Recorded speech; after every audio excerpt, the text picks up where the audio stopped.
Hello, everybody. This is the first video to go with section 15, which is on quadratic functions.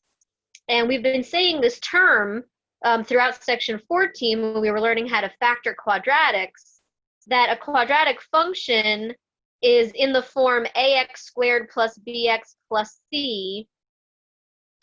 And we haven't really specified that a can't equal 0.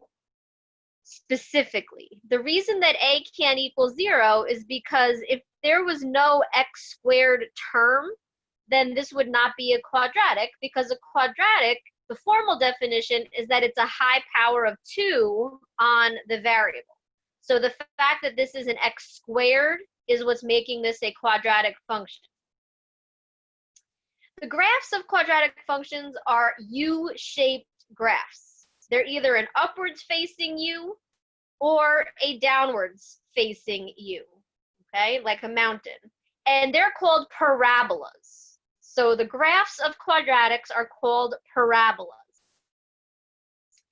And you can tell which way a parabola is going to face by the function. Turns out that the value of A, the A piece, tells you which way it's going to face. If A is positive, the parabola faces up. It's going to be a regular U-shaped graph. If A is negative, the parabola will face down. There's a cute way to remember this. If you draw an A, a lowercase a, kind of looks like a little girl with a ponytail. If A is positive, the little girl will be happy. It's going to be face up. If A is negative, the little girl will be sad. The parabola is going to face down. So the sign of A tells you whether it's going to be an upward facing parabola, U shape, or a downward facing parabola, mountain shape. Okay. So they'll often say maybe open up or open down, okay? Because if it opens up, it'll look like this, like a cup. And if it opens down, then it'll be like a mountain, okay?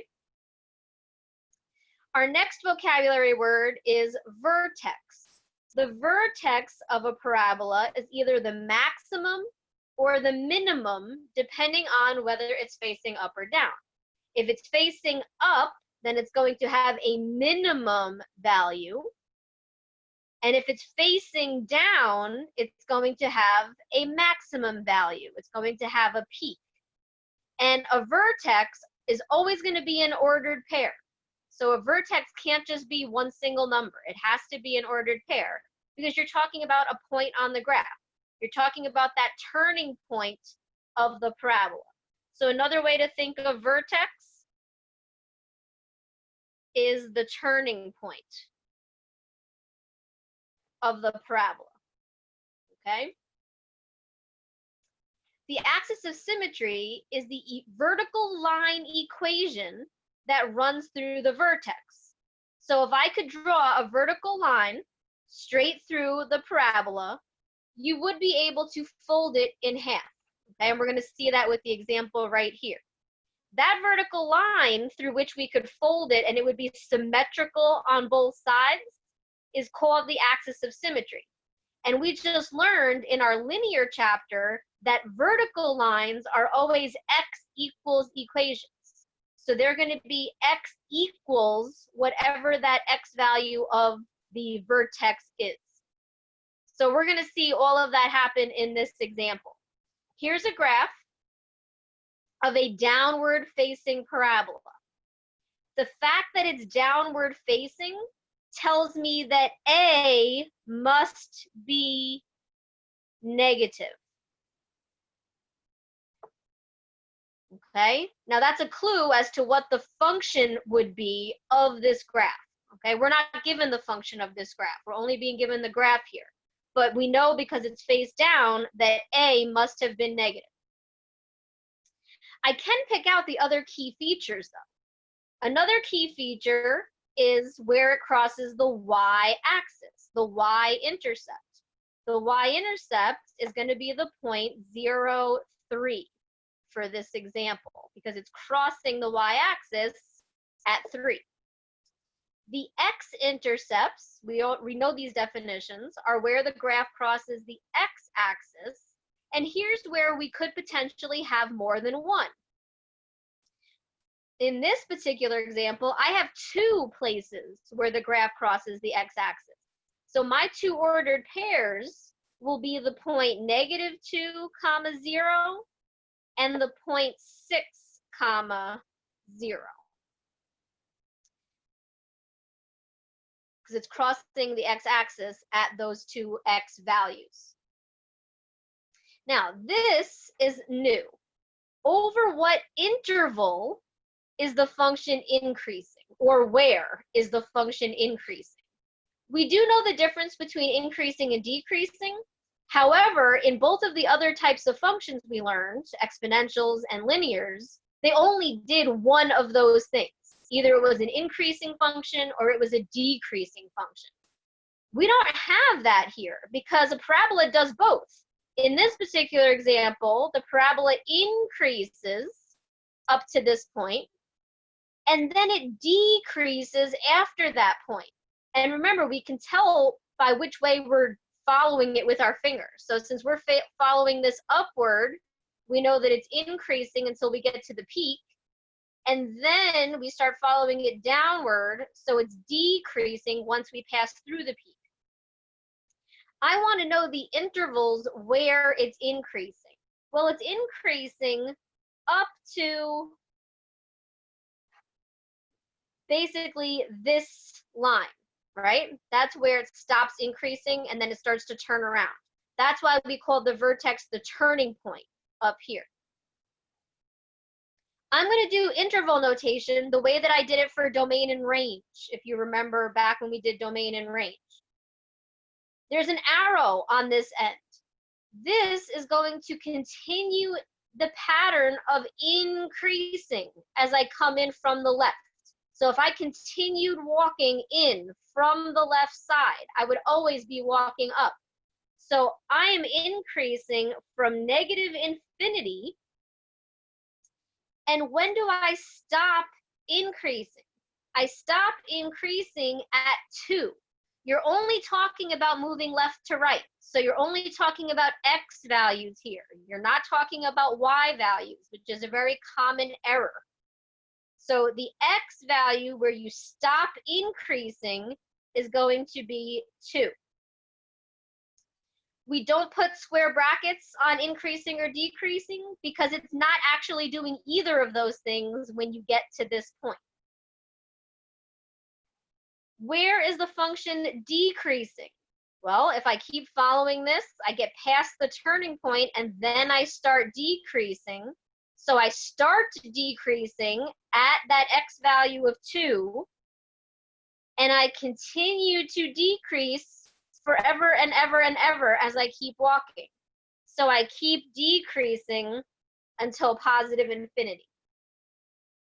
So your increasing and decreasing intervals are similar to domain and range, except you're only looking at the portions of where am I tilted upward and where am I tilted downward.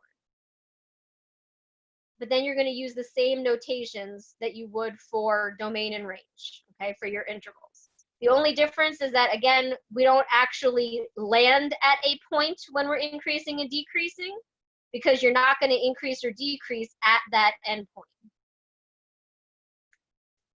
And finally, we're going to pick out the vertex and the axis of symmetry. Let's actually do the axis of symmetry first because we had to draw it in when we were talking about our increasing and decreasing intervals. The axis of symmetry is this vertical line that's passing through the vertex or the turning point. This vertical line is going through 2 on the x-axis. So this is the equation x equals 2. Because everywhere along that line, the x value will always be 2. So it's an x equals equation for a vertical line. The vertex is this ordered pair. That ordered pair is the point 2, 5.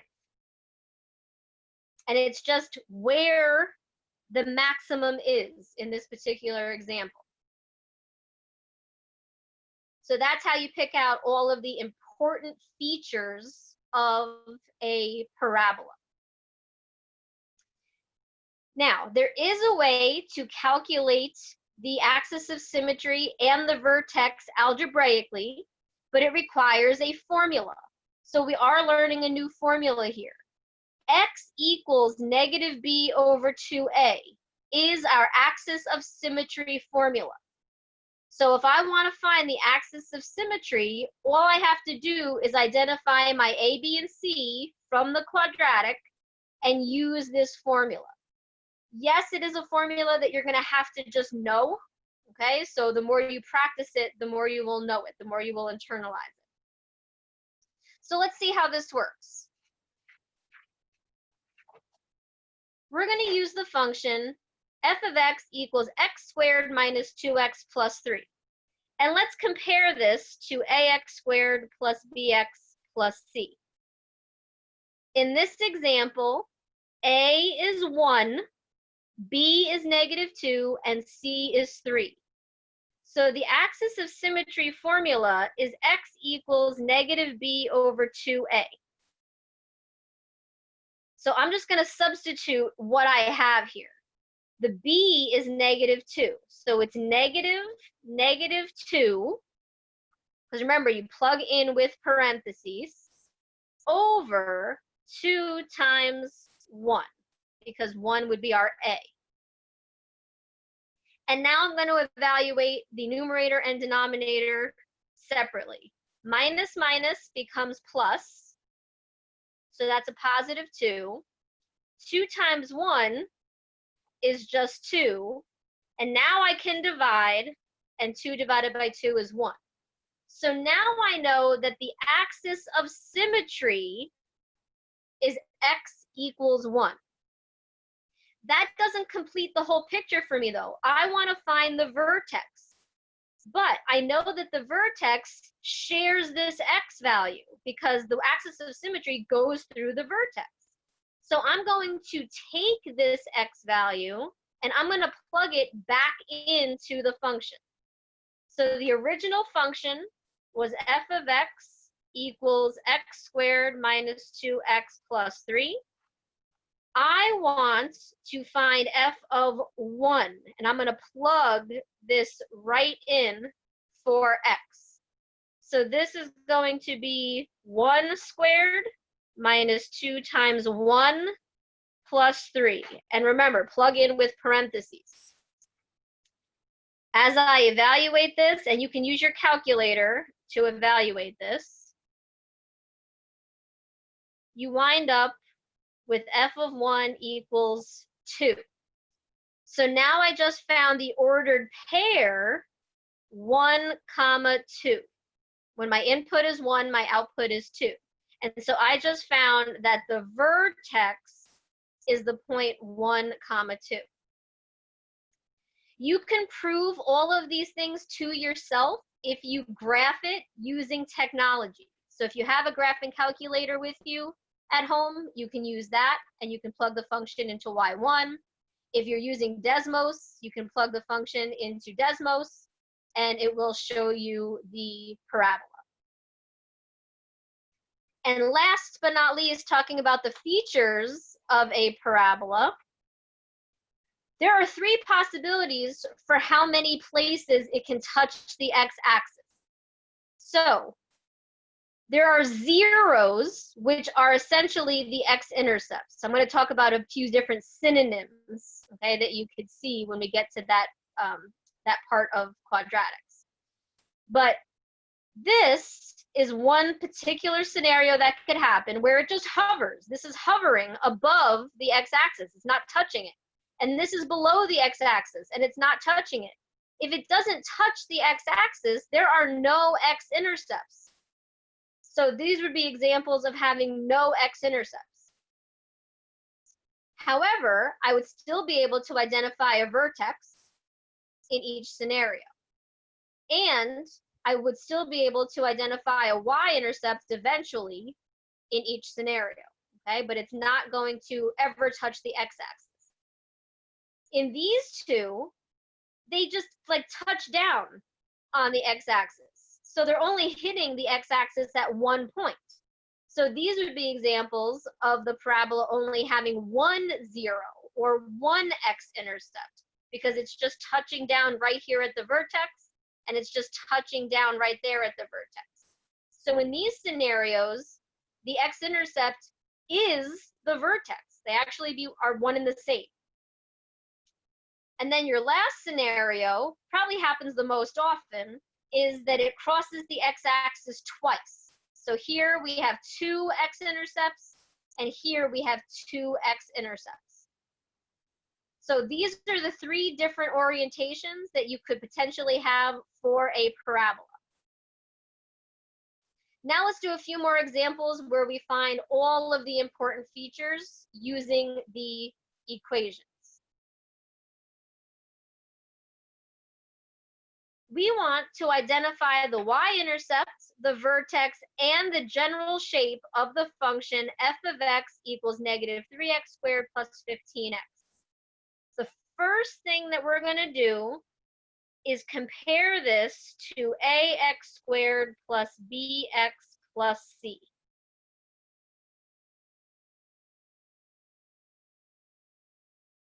The a value is negative 3. The b value is 15. And there is nothing here for c.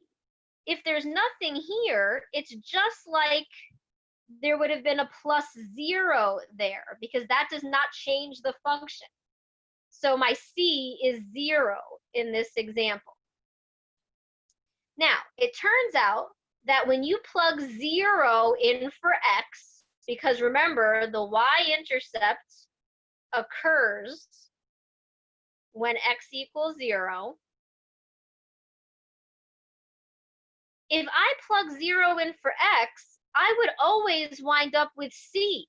So it turns out that c is always our y-intercept 0, c. And that's the same type of thing that we saw in linears. B, that constant term, was the y-intercept. Here, this constant term is the y-intercept. So I can now say that the y-intercept of this particular function is 0, 0, because that's my c value. What else do I know? A is negative here. So what does that tell me about how the parabola is going to face? The parabola is going to open down because A is negative. So I should be able to start picturing this. I can picture a downward facing parabola that's going through 0, 0 on the graph. Now I want to find the vertex. The vertex formula is to first find the axis of symmetry, which is x equals negative b over 2a. In this example, it's going to be negative 15 over 2 times negative 3. This is going to give me negative 15 over negative 6. Remember, you have to evaluate numerator and denominator separately first. And this is going to give me 15 over 6, which will simplify to 5 over 2, or 2.5. And it is okay to use decimals when it comes to quadratics. So I have the x value of the vertex being 2.5, or in other words, I have the axis of symmetry being x equals 2.5. Remember, this is only half of my axis of my vertex. My vertex is going to need the y value for this input. So I also need to find f of 2.5. So everywhere I see x, I'm going to plug in 2.5. And then I'm going to use my calculator to work that out. When you work that out, you wind up with 18.75. And now I have the ordered pair 2.5 comma 18.75 as my vertex.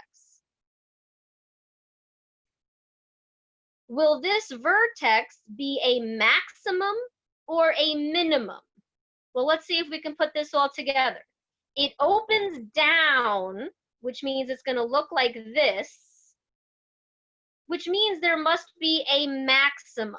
So this vertex is going to be a maximum because of the orientation of the parabola. With all of this information, I can start to make a quick sketch in my head. I know that it goes through 0, 0. I know that it goes through 2.5 and 18.75 as a vertex. So 2.5 and 18.75. Doesn't matter if it's accurate or not. I just want to make a quick sketch. And I know that it opens down. So I can picture something that looks like that. And like I said, this is a rough sketch, but knowing that this is the axis of symmetry, it has to be symmetrical around that line. So this would be a rough sketch of that. You can verify all of that on your graphing calculator or on Desmos or some other technology. Let's do one more for this video. Identify the y-intercept vertex and general shape of the function f of x equals negative 5x squared plus 4. Let's do the y-intercept first. The y-intercept occurs when x equals 0. It's always going to be the c term. So the y-intercept is going to be 0, 4.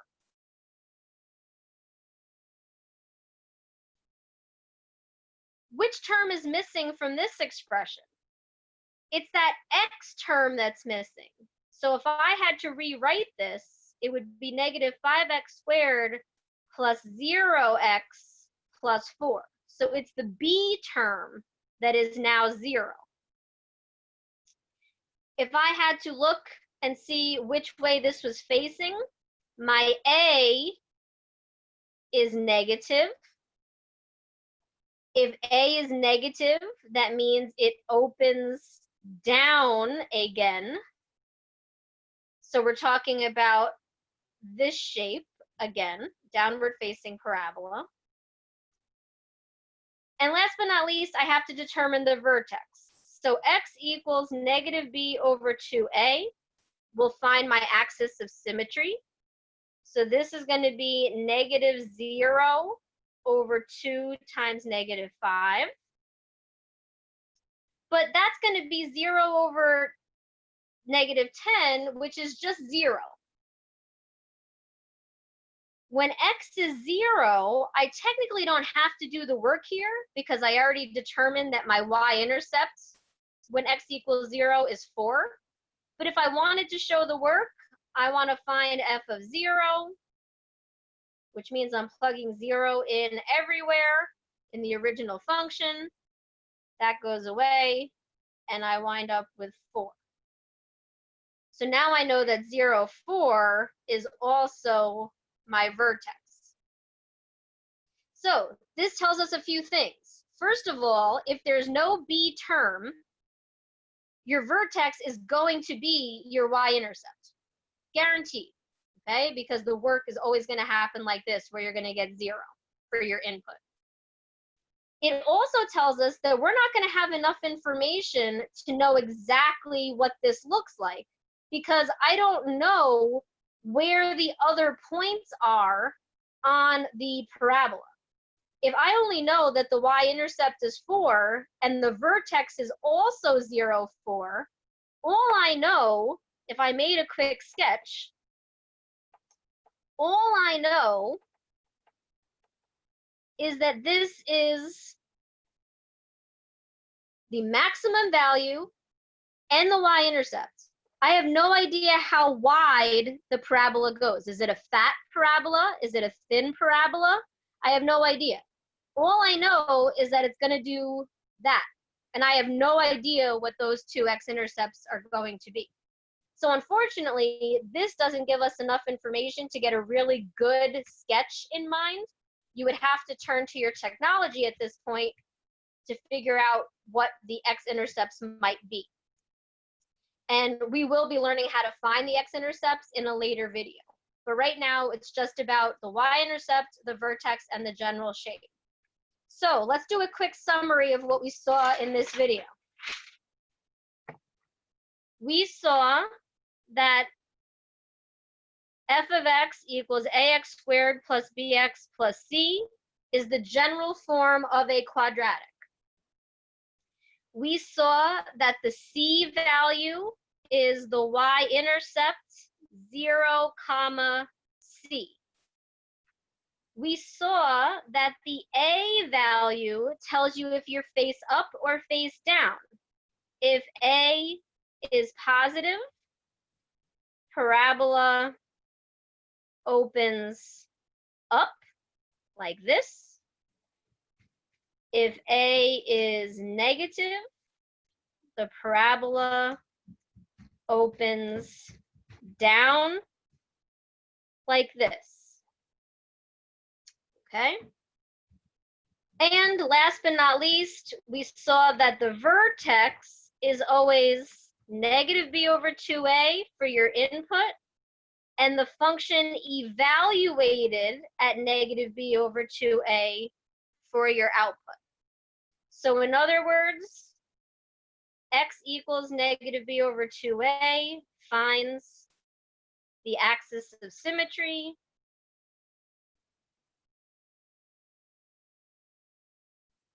and then plug in that x value to find the corresponding y value.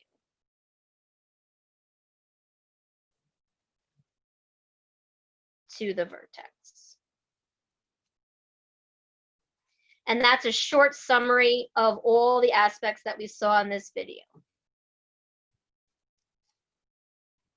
If you have any questions, always contact me and I'll be happy to answer them. Have a great day.